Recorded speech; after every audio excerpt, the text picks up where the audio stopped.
Dear student, आज मैं आपको कक्षा तीसरी की संचिता पुस्तिका से पाठ क्रमांक 11 प्यारा सा एक पत्र यह पढ़ाने जा रही हूँ। बच्चों, जब हम छोटे थे ना, तब के ज़माने में हमें याद है कि हमारे दादाजी नानाजी पत्र लिखा करते थे और पत्र द्वारा अपनी खुशहाली अपने रिश्तेदारों, सगे संबंधियों, मित्रों को देते थे।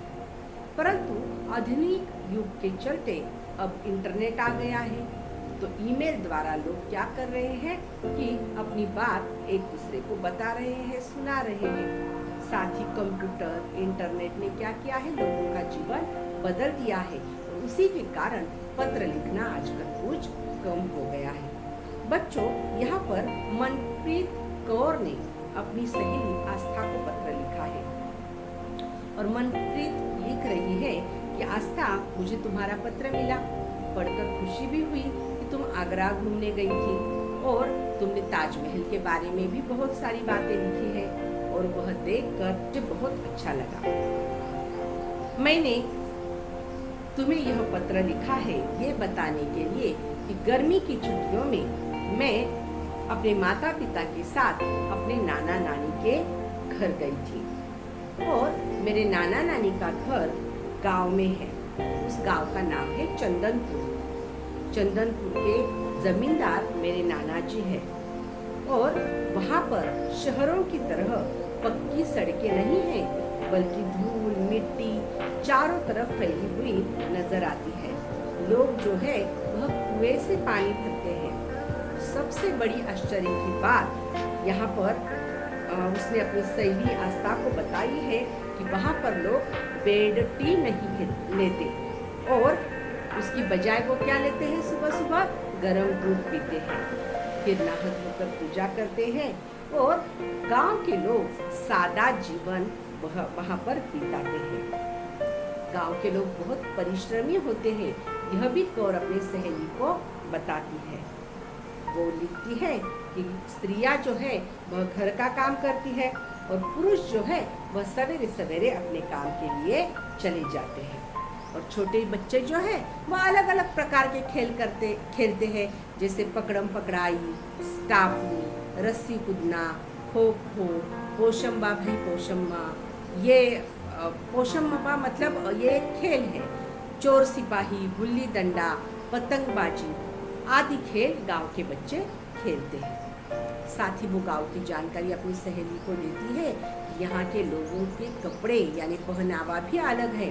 स्त्रियां जो है वह साड़ी पहनती है या लहंगा चुनरी पहनती है और पुरुष जो है वह धोती कुर्ता और पगड़ी पहनते हैं और सभी गांव के लोग आपस में मिलजुल कर रहते हैं। जब शाम होती है, सारे गांव के लोग एक पेड़ के नीचे आकर वहाँ पर बैठते हैं और बातें करते हैं और शहरों की तरह नहीं कि एक दूसरे को टेलीफोन करके बातें करते हैं, वैसे गांव के लोग नहीं हैं।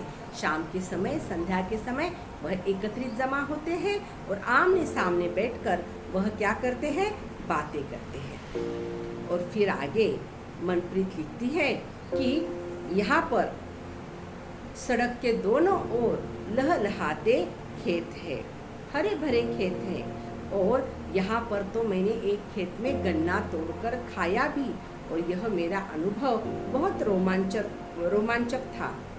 फिर वो कहती है कि मेरी नानी ने मेरे कपड़े खुद सिलाए और मुझे दिए। फिर वो आगे लिखती है कि इन 4 दिनों में इस गांव में मुझे कई सारी सहेलियां मिल गई, पर अब मेरे पापा की दफ्तर की छुट्टी खत्म भी होने को आई है और मुझे वापस शहर लौटना पड़ेगा। और इस तरह से मैंने गांव में रहकर गांव के जीवन के मजे लूटे हैं। गांव का सादा जीवन मुझे बहुत अच्छा लगता है।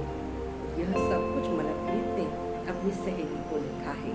आगे वो लिखती है कि अपने मम्मा और पापा को, माता और पिता को मेरा प्रणाम कहना और साहिल को क्या कहना कि आशीर्वाद देना और उसकी शरारतें कम हो गई कि नहीं, ये भी मनप्रीत पूछ रही है। और उसने अपनी सहेली से पूछा है कि चंदनपुर गांव का मैंने जो अनुभव तुम्हें लिख के भेजा है वो तुम्हें कैसा लगा, ये मुझे तुम पत्र लिखकर जरूर बताना। तो बच्चों, इस पत्र द्वारा हमें दो चीजें नजर आती है। एक तो पत्र लिखकर हम अपनी बात दूसरों के सामने रख सकते हैं, और दूसरी बात, इस पत्र में गांव और शहर के अंतर के बीच, मतलब गांव और शहर का अंतर दिखाया गया है। शहर में लोग कैसे सुबह सुबह उठकर पहले बेड टी लेते हैं, पर गांव में वैसा नहीं है। गांव में लोग दूध पीते हैं, दूध के बाद वो नहाते धोते हैं, फिर परमेश्वर की पूजा आरती करते हैं, और फिर अपने काम पर वो निकल जाते हैं। और सबसे बड़ी बात यह है कि वो अपने विचार एक दूसरे को टेलीफोन पर नहीं, बल्कि आमने सामने बैठकर वह क्या करते हैं, अपने विचार एक दूसरे के सामने रखते हैं। तो यह भेद भी हमें इस पाठ द्वारा जानने को मिला। तो बच्चों, इस पाठ के क्वेश्चन आंसर मैं जल्दी ही आपको PDF द्वारा भेज दूंगी। धन्यवाद।